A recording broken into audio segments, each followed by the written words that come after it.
ॐ सहना भवतु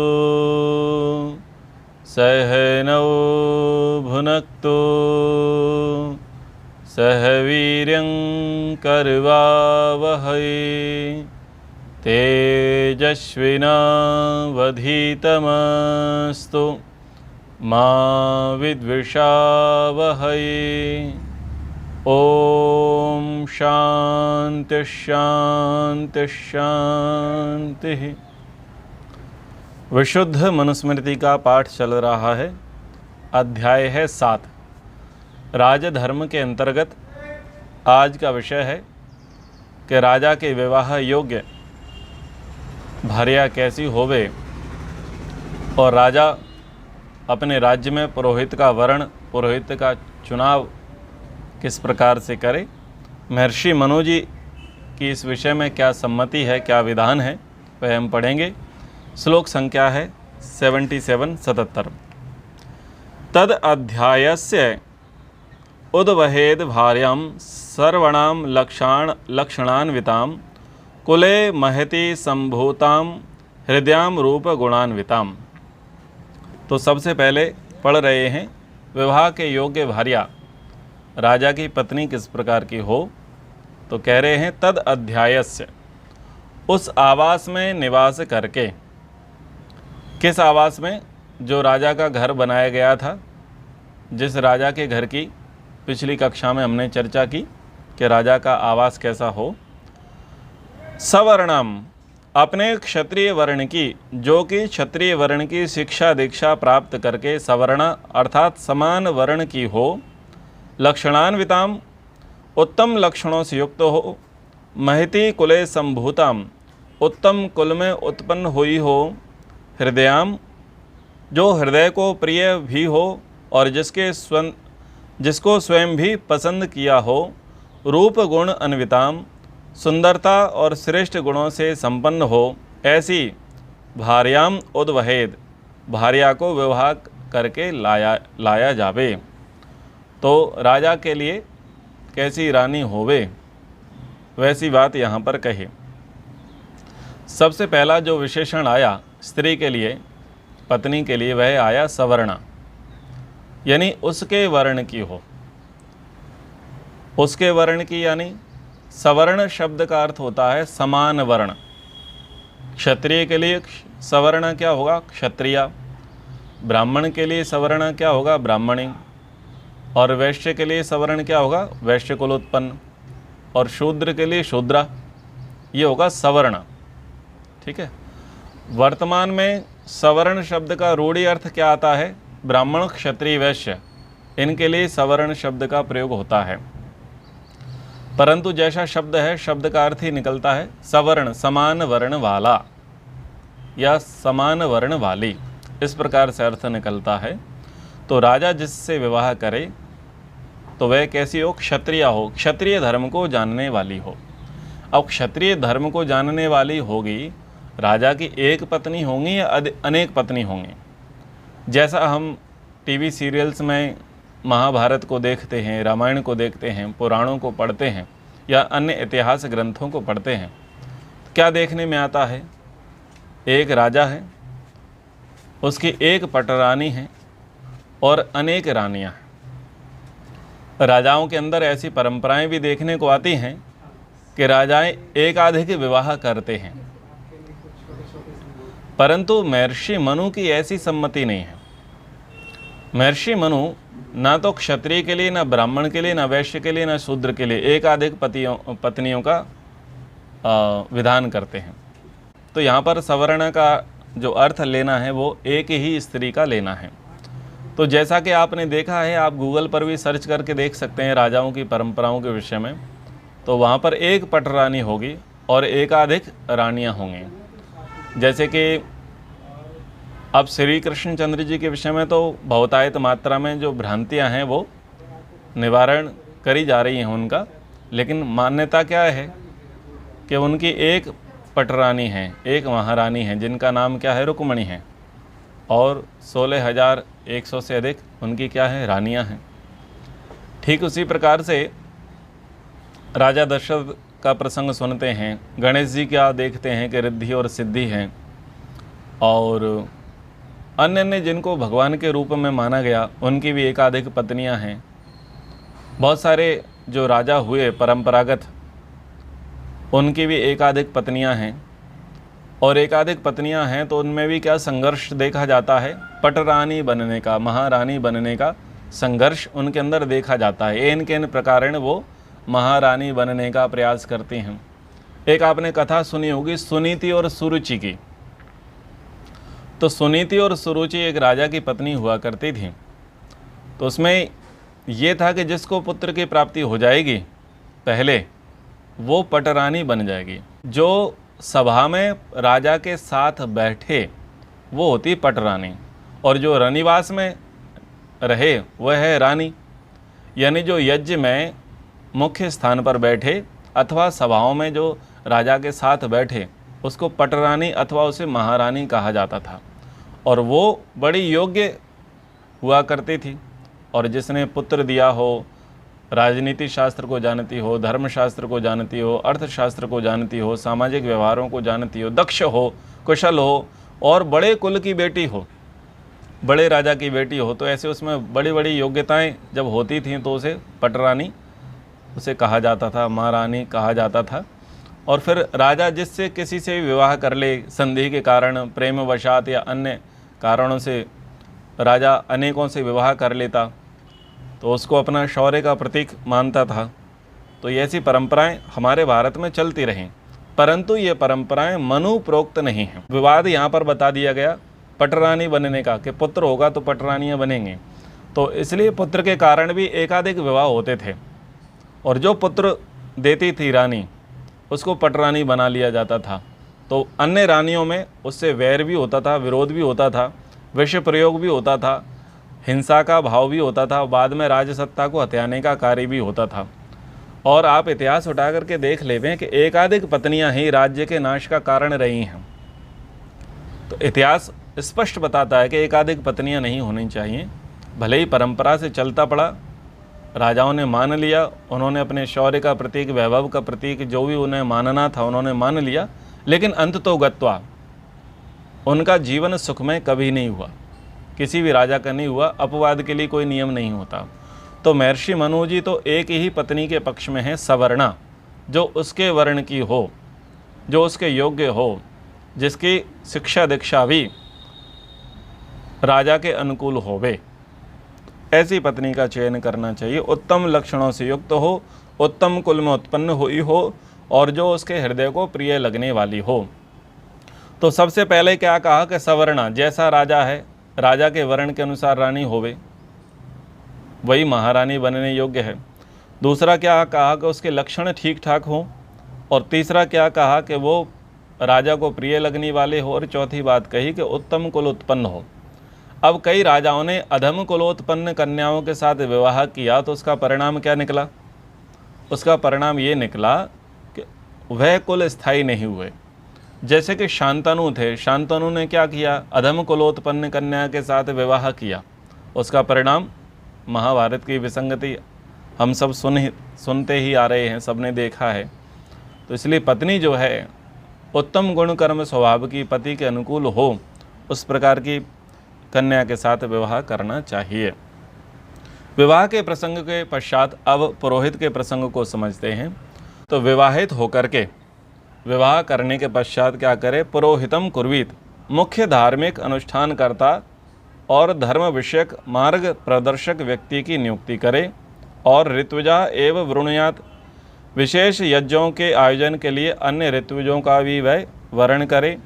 अस्य ग्रहणानि कर्माणि च वैतानिकानि कुर्युः, राजा के गृह संबंधी पंचमायज्ञ आदि विशेष अवसरों पर आयोजित दीर्घ यज्ञों और राज्यानुष्ठान एवं धार्मिक अनुष्ठानों को संपन्न करावे। तो विवाह के पश्चात क्या करे? वो पुरोहित का चयन करे, पुरोहित का वर्ण करे। तो पुरोहित क्या होता है? किसी कुल के धार्मिक अनुष्ठान को कराने वाला होता है, और उस कुल को धर्म संबंधी मार्गदर्शन देने वाला होता है। इतना ही नहीं, राज्यसभा में भी वह धर्मा सभा का वह अधिकारी होता है। अमात्य उसे कहा जाता है। प्रत्येक धार्मिक अनुष्ठान अथवा धर्म संबंधी निर्णयों में वह राजा को परामर्श सहयोग प्रदान करता है। उसी को राजपुरोहित भी कहते हैं, जो राजा के साथ सभा में बैठता है। आपने देखा होगा इस्लाम के अंतर्गत जो शासक हुए, सुल्तान हुए, उनके साथ में मौलवी भी बैठते थे और जब वो फैसला सुनाते थे तो फैसला सुनाने से पहले वो अपने मौलवियों से पूछते थे कि कुरान इसके विषय में क्या कहता है। तो मौलवी जैसा कह दिया करते थे, राजा उस प्रकार की सज़ा मुकर्रर करा दिया करता था। यानी फैसला किसके हाथ में सुरक्षित रहता था? राजा के हाथ में। लेकिन राजा फैसला किसके आधार पर सुना रहा है? मौलवियों के आधार पर। सुल्तान मौलवियों के आधार पर सुना रहा। ये इस्लाम में आपने परंपरा देखी, ये परंपरा सभी जगह है। ईसाइयों में भी ऐसा ही था, यहूदियों में ऐसा ही था। तो ये सनातन परंपरा रही है कि राजा जब कुछ भी निर्देश देवे, विधान बनावे, तो यदि उसमें धर्म संबंधी विषय है तो धर्म संबंधी विषय में वह राजपुरोहित की सम्मति अवश्य लेवे, उसकी सलाह अवश्य लेवे। जब युधिष्ठिर जी का राजभवन बन गया था तो उनके लिए आवश्यकता हुई कि इनके लिए सुयोग्य पुरोहित का चयन किया जावे। व्यास जी के विषय में विचार किया गया कि व्यास जी को पुरोहित बनाया जाए। तो व्यास जी ने कहा कि नहीं, मैं तो सन्यासी हूँ और मेरा कार्य अब इन सब से दूर हो चुका है, निवृत्त हो चुका हूँ, आप किसी योग्य वर की खोज करें। तो महर्षि धौम्य को युधिष्ठिर का पुरोहित बनाया गया। तो ऐसी परंपराएं होती थीं। अच्छे गुण, अच्छे कर्म, अच्छे स्वभाव, निश्चल भाव, आप्त, जितेंद्रिय, तपस्वी, मनस्वी ब्राह्मणों को देख करके और उनकी सब प्रकार की योग्यता को परखने के पश्चात क्या होता था? पुरोहित का चयन होता था। तो ऐसे पुरोहित का चयन करना चाहिए। आगे, यजेत राजा क्रतुभि विविधै आप्त दक्षिणैः धर्मार्थम च विप्रेभ्यो दद्यात् भोगान धनानि च। राजा आप्त दक्षिणैः विविधै क्रतुभि ऋत्विजों को पर्याप्त दक्षिणा वाले विविध यज्ञों के द्वारा यजेत यजन किया करे तथा धर्मार्थम धर्म संचय के लिए विप्रेभ्य विद्वान ब्राह्मणों को भोगान च धनानि दद्यात् भोग्य पदार्थों धनों का दान करे। तो राजा ने जब पुरोहित का वर्ण किया है तो राजा का धर्म है, कर्तव्य है कि वह उनसे पर्याप्त लाभ लेवे, शिक्षा संबंधी, धर्म संबंधी, शास्त्र संबंधी, और उनसे यज्ञानुष्ठान करावे, धर्मानुष्ठान करावे। धर्मानुष्ठान के पश्चात उनको पर्याप्त दक्षिणा देवे, विविध प्रकार के यज्ञों को करावे और जो उनके भोग्य पदार्थों की अभिलाषा उनको होवे तो उनकी भी वो सिद्धि करावे जो अपेक्षित हों ब्राह्मणों को। राजा राष्ट्राद राष्ट्र के जनों से सांवत्सरिकम वलिम वार्षिक कर अथवा देय भाग आपतई आहारयेत धार्मिक विशेष यज्ञ और निष्ठावान अधिकारियों के द्वारा संग्रह करावे और कर ग्रहण के संबंध में आमनाय परः स्यात् शास्त्रोक्त मर्यादा का पालन करे अथवा देश काल परिस्थिति वशात परामर्श करके उत्तम परंपरा का पालन करें और लोके नृषु पितृवत वर्तेत राष्ट्र की प्रजा को पुत्रवत मानकर पिता के समान अपना व्यवहार रखे। अर्थात जैसे घर में पिता घर की आर्थिक स्थिति और संतानों का पालन पोषण दोनों में सामंजस्य रखता है, उसी भाव से राजा प्रजाओं से कर लेवे। तो राजा का कार्य क्या है? प्रजा से कर लेना। और कर किस प्रकार से लेना है? वार्षिक कर लेना है। कर यानी टैक्स, जैसे वर्तमान सरकारों में चलते हैं। तो जो कर अधिकारी हैं, कर ग्रहण करने वाले हैं, वो कैसे होने चाहिए? वो धार्मिक होने चाहिए, विशेषज्ञ होने चाहिए और निष्ठावान होने चाहिए। यानी अपना कार्य करने में वह कुशल होने चाहिए। ऐसे लोगों को क्या करें? कर ग्रहण कार्य में नियुक्त करें। जो व्यक्ति कर ग्रहण कार्य करता है तो निष्ठावान लोगों को उसमें नियुक्ति दिलाना चाहिए और शास्त्रोक्त मर्यादा का वह ध्यान रखें कि क्या मर्यादा है। देश काल परिस्थिति को भी वह जानने वाले हों। देश काल परिस्थिति यानी हर व्यक्ति से समान रूप से टैक्स नहीं वसूला जाएगा। जो शूद्र वर्ण वाला है उसकी आजीविका अति सामान्य है तो उनसे कर ना लिया जावे अथवा कर में उनको विशेष छूट दी जावे। जिनके बड़े व्यापार हैं उनसे अच्छे प्रकार से कर लिया जावे। जो मध्यम स्तर के व्यापार हैं उनसे मध्यम स्तर का कर लिया जावे और जो निम्न स्तर के व्यापारी हैं उनसे निम्न स्तर का कर लिया जावे। यानी सबसे कर एक जैसा नहीं दिया जाएगा कि हर किसी पर 14% GST लगा दो, 18% GST लगा दो, 30% GST लगा दो, जैसे आजकल चलता है ना, सबके लिए एक कर सिस्टम हो गया है। वैसा नहीं होना चाहिए, क्योंकि व्यक्ति की आजीविका भी देखनी है, आय का साधन भी देखना है। किसी का आय के साधन प्रबल हैं, किसी के आय साधन कमज़ोर हैं, तो ऐसा ध्यान रखना चाहिए। परंपरा का भी ध्यान रखें, परिस्थिति का भी ध्यान रखें। अब अकाल आ गया है, बाढ़ आ गया है, भूकंप आ गया है, अतिवृष्टि अनावृष्टि हो गई है, ऐसे में प्रजा कर क्या ही देगी। तो राजा को चाहिए कि वह प्रजा को कर मुक्त कर देवे, तो ऐसी स्थिति में कर ना लेवे। दूसरा, आवश्यकता पड़े तो अपने कोष को खोल देवे और प्रजा को वह सहयोग प्रदान करे। विशेष परिस्थिति में राजा अपने राज्य कोष से प्रजा का पालन पोषण करे। जैसे पिता क्या करता है, परिवार में अर्थ का सामंजस्य करता है, वैसे ही राजा क्या करे, अर्थ का सामंजस्य करे। अब पिता का उदाहरण देकर के बात को समझाने का प्रयास किया है। 4 पुत्र हैं, कोई खेती करता है, कोई नौकरी करता है, कोई मजदूरी करता है। मजदूरी करने वाला भी पैसा कमा के ला रहा है, खेती करने वाला भी पैसा कमा के ला रहा है और नौकरी करने वाला भी पैसा कमा करके ला रहा है। अब पिता सबसे ये तो नहीं कह सकता सब के सब 10-10 हज़ार रुपये दे दो, ऐसा नहीं कह सकता ना। ऐसा कहेगा तो क्या होगा, ये अन्याय होगा। इसलिए जिसकी जैसी आवक है, आय है, उसकी आय के आधार पर उससे कर का ग्रहण करना चाहिए। जो मर्यादाएं रही हैं वो मर्यादाएं इस प्रकार की रही हैं कि छठे भाग का कर लेवे, छठे भाग का हिस्सा लेना चाहिए, छठवें हिस्से से अधिक नहीं। यानी जो मुख्य आय है उसको इकट्ठा कर लेवे। जो भी आय हुई है, चाहे महीने की आय है या 6 महीने की आय को लेकर के चलो या वार्षिक आय को लेकर के चलो, उसमें से छठवां हिस्सा लेना है आपको। लेकिन वो छठवां हिस्सा आप सभी से नहीं लेंगे। गरीब से लोगे, जो बहुत गरीब है, निर्धन है, उसके साथ छठा हिस्सा लोगे तो क्या होगा। तो वो भी देख परख करके छठा हिस्सा लेना चाहिए।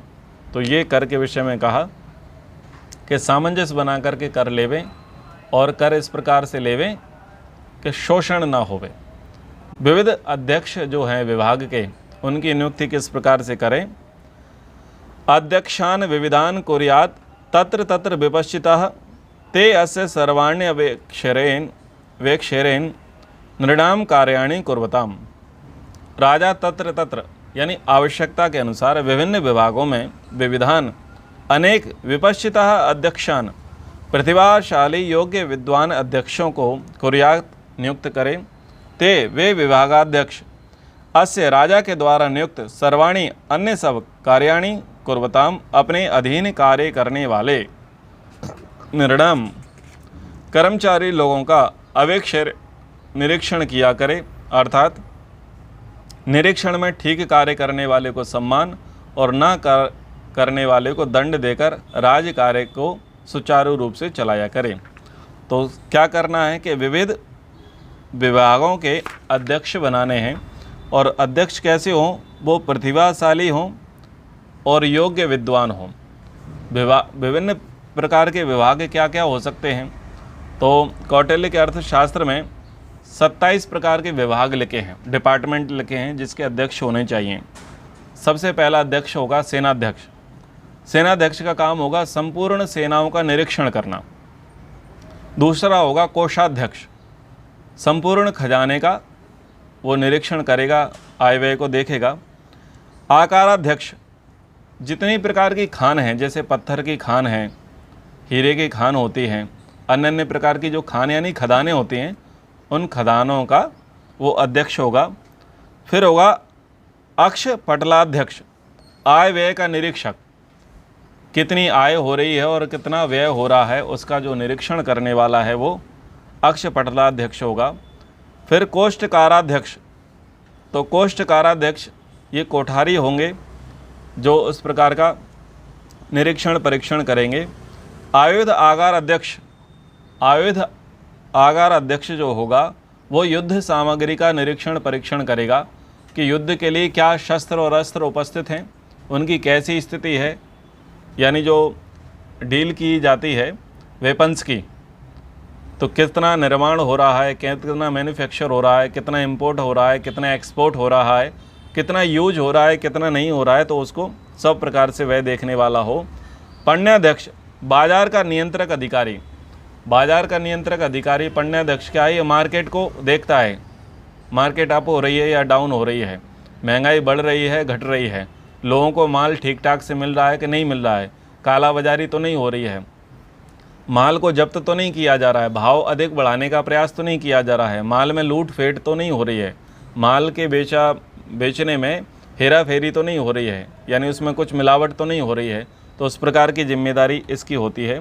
कोपाध्यक्ष, वन की वस्तुओं का अध्यक्ष, यानी वन में जितनी वस्तुएं बनती हैं, वन के द्वारा जितनी वस्तुएं प्राप्त होती हैं, जैसे लकड़ी है और लकड़ियों से बनने वाले अन्य चीज़ें हैं, वन में उपजने वाली चीज़ें हैं, जंगल हैं, फॉरेस्ट डिपार्टमेंट है, तो जो भी जंगल के अंतर्गत जितनी भी चीज़ें आती हैं उन सब का वह अध्यक्ष है।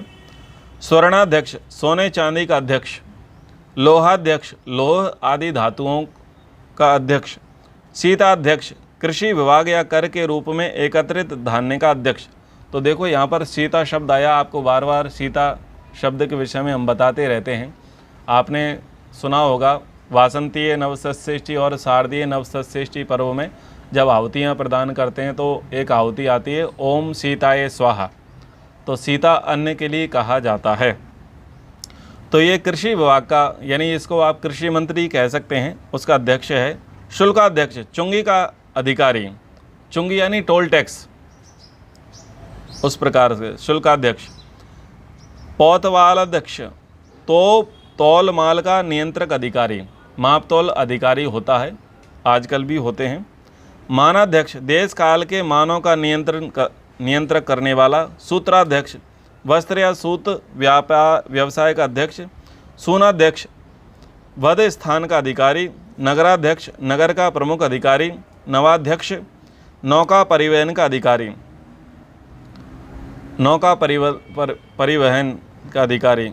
गौ अध्यक्ष, गौ आदि दुधारी पशुओं का व्यवस्थापक अधिकारी। अश्वाध्यक्ष, अश्वशाला का अधिकारी। हस्ती अध्यक्ष, हस्तीशाला का अधिकारी। रथाध्यक्ष, रथ सेना का अधिकारी। पत्याध्यक्ष, पैदल सेना का अधिकारी। मुद्राध्यक्ष, मुद्रा व्यवस्था का अधिकारी। विविताध्यक्ष, चारागाह का अधिकारी। लक्षणाध्यक्ष, टकसाल का अधिकारी। धर्माध्यक्ष, धर्म निर्णायक अधिकारी।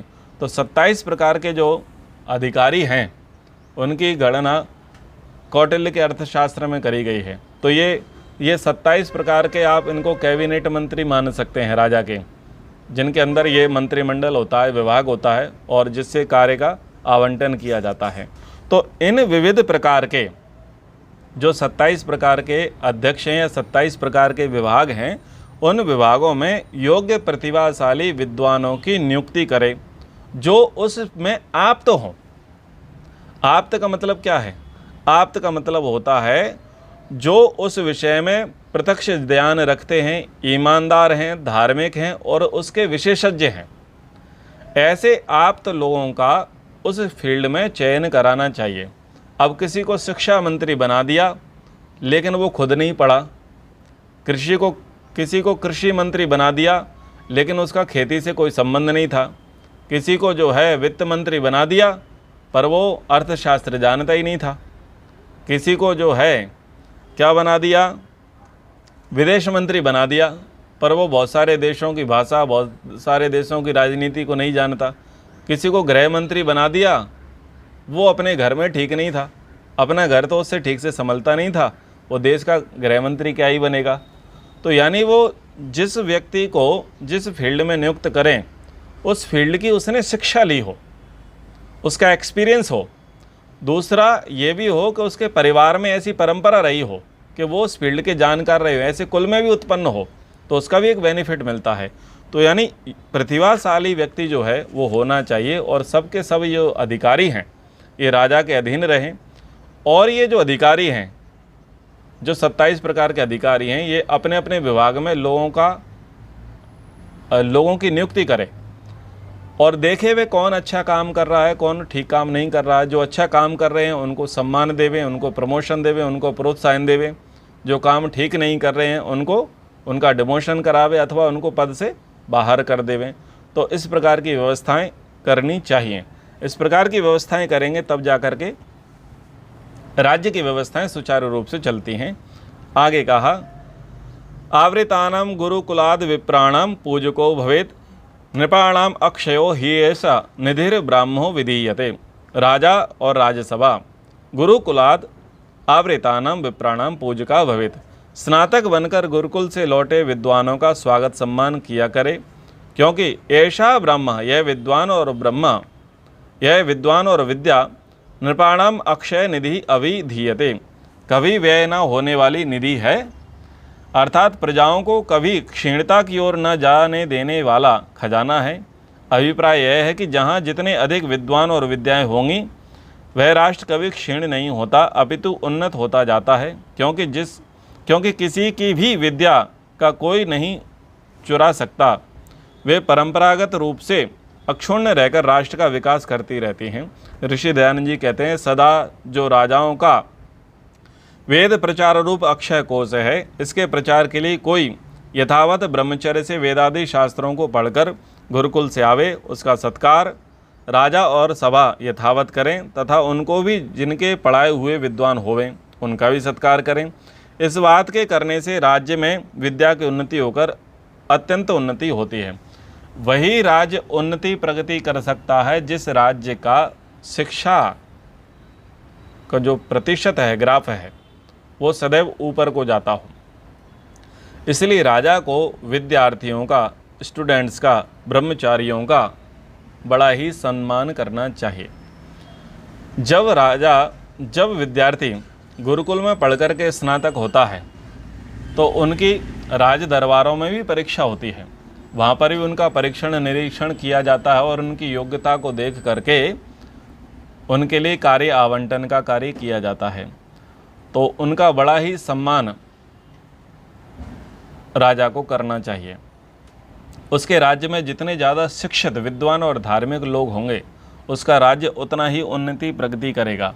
जिसके राज्य में शिक्षा का अभाव होगा, विद्वत्ता का अभाव होगा, धार्मिकता का अभाव होगा, सदाचार का अभाव होगा, उस राजा का राज्य शीघ्र ही पतन को प्राप्त होगा। इसलिए शिक्षा नीति पर राजा को विशेष बल देना चाहिए। जिस राज्य की शिक्षा नीति जितनी उत्तम होगी वो राज्य उतनी ही उन्नति करेगा। जिस राज्य की शिक्षा नीति जितनी घटिया होगी उस राज्य का पतन वैसा ही हो जाएगा। हमारे भारत ने जब अंग्रेज़ों से सत्ता हस्तांतरण पाई, या ये कहें कि आज़ादी पाई, तो सबसे पहले भारत में जो शिक्षा मंत्री बने या लंबे काल तक जो शिक्षा मंत्री बने वह उस जमात से आते थे जिनका सनातन से कोई लेना देना नहीं था। जो हमारी वैदिक संस्कृति थी, वैदिक संस्कृत थी, उस वैदिक संस्कृत के स्थान पर अर्वाचीन संस्कृत लेकर के आ गए, एक बहुत बड़ा परिवर्तन कर दिया। तो हमको ना तो उपनिषद पढ़ने को मिले, ना ब्राह्मण ग्रंथ पढ़ने को मिले, ना आरण्य ग्रंथ पढ़ने को मिले, ना वेद वेदांग पढ़ने को मिले। उनके स्थान पर हमको क्या पढ़ा दिया गया? हमें कालिदास, हमें भवभूति, हमें माघ, हमें इनको पढ़ाने के लिए बता दिया कि आप इनको पढ़िए। अब जो संस्कृत के साहित्यकार थे, नाटककार थे, जो लेखक थे, जो राजा विक्रमादित्य के बाद हुए, उसमें हमारी प्राचीन वैदिक संस्कृति की क्या ही झलक है। किसमें 16 संस्कार के विषय में कहा, किसमें पंचमहायज्ञ के विषय में कहा, किसने ऋषियों की परंपरा के विषय में कहा, किसने भारत के गौरवशाली अतीत को कहा। जो वर्तमान संस्कृत का पाठ्यक्रम कॉलेजियन परंपरा में चल रहा है उसमें कहीं पर भी नहीं है। इसके स्थान पर कल्पना, श्रृंगार और अन्य प्रकार की चीज़ें उनके साहित्यों में पर्याप्त तो है। गौरव कहाँ है? सनातन गौरव वहाँ पर नहीं है। तो वो शिक्षा मंत्रियों ने ऐसा काम किया। उन शिक्षा मंत्रियों ने दूसरा काम ये किया कि ईसाइयों के लिए अलग पैटर्न बना दिया और मुसलमानों के लिए अलग पैटर्न बना दिया। उनको पर्याप्त छूट दे दी, उनको पर्याप्त आरक्षण दे दिया। अब जैसे आप बीपीएल के माध्यम से एडमिशन कराने जाओ तो आप क्रिश्चियन स्कूल में आप बीपीएल से एडमिशन नहीं करा सकते, लेकिन बीपीएल से एडमिशन आपको कराना है तो हिंदू स्कूलों में कराओ, कॉन्वेंट स्कूलों में कराओ जो हिंदू बाहुल्य हैं। बहुत सारे टैक्स को लेकर के, सिलेबस को लेकर के बहुत सारी छूट छाट ईसाइयत और इनको है इस्लामिक लोगों को, लेकिन जिनको हिंदू कहा जाता है या जिन्हें भारतीय सनातनी कहा जाता है उनको उस प्रकार की छूट नहीं है। तो अलग अलग पैटर्न है। वहाँ पर पढ़ाने की स्वतंत्रता है और यहाँ पर पढ़ाने में परतंत्रता है। वो अपने धर्म के विषय में पढ़ाएं चलेगा, लेकिन आप नहीं पढ़ा सकते। यानी सरकार ने जो कोर्स बनाए हैं वो बड़े अलग प्रकार के बनाए हैं। जैसे मदरसा की शिक्षा पद्धति है, वो इस्लाम की शिक्षा दीक्षा दें चलेगा। उनके मौलवियों को 70,000, 80,000, 90,000 रुपये मासिक पगार मिलती है, चलेगा। ऐसे ही क्रिश्चियनिटी में जाएं तो जिनके जितने भी कॉन्वेंट स्कूल हैं या क्रिश्चियनिटी से ओतप्रोत जितने भी प्राइवेट बॉडी है, वहाँ पर वो क्रॉस लगा सकते हैं अपने स्कूल के बाहर, ईसा मसीह का चित्र लगा सकते हैं। वहाँ पर पढ़ाने वाली महिलाओं को सिस्टर कहा जाएगा, मदर कहा जाएगा। वहाँ के जो प्रिंसिपल हैं, डायरेक्टर हैं, उनको फादर कहा जाएगा, वो चलेगा। आपकी अटके तो आप वहाँ पर जाकर के अपने बच्चों को पढ़ाओ और उसी प्रोटोकॉल में रहो।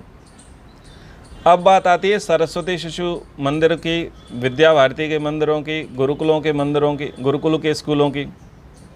तो यहाँ पर भी आप धर्म शिक्षा दे सकते हैं, सारी चीज़ें दे सकते हैं, लेकिन आपको वो सुविधाएं नहीं मिलेंगी जो सरकार से अन्यों को मिलती हैं। जैसे सरकार के द्वारा ईसाई मिशनरी को या इस्लामिक मिशनरी को सहयोग मिलता है, वैसा सहयोग आपको नहीं मिलेगा। अब आपकी बहुत सारी आबादी, चूँकि आपको ये बता दिया गया कि आपको संस्कृत पढ़ने की आवश्यकता नहीं, इससे नौकरियाँ नहीं मिलेगी, आपको मॉडर्न एजुकेशन में ही आना पड़ेगा। तो अब जब मॉडर्न एजुकेशन में जाते हैं तो आपकी तादाद अधिक है। अब वहाँ पर ईसाई भी पढ़ सकते हैं, मुसलमान भी पढ़ सकते हैं, सब पढ़ सकते हैं, हिंदू भी पढ़ सकते हैं, लेकिन वहाँ पर आप अपनी धर्म शिक्षा को नहीं लेकर के चल सकते, अपनी सनातन परंपरा को लेकर के नहीं चल सकते। मतलब वहाँ पर एक बहुत बड़ा भेदभाव किया गया है। तो ये सब क्यों हुआ कि जो शिक्षा मंत्री थे वो हमारे नहीं ही रहे। शिक्षा मंत्री मुस्लिम विचारधारा के, वामपंथी विचारधारा के, ईसाई विचारधारा के रहे, और उसके कारण से क्या हुआ, हमारा बहुत सारा नुकसान हो गया।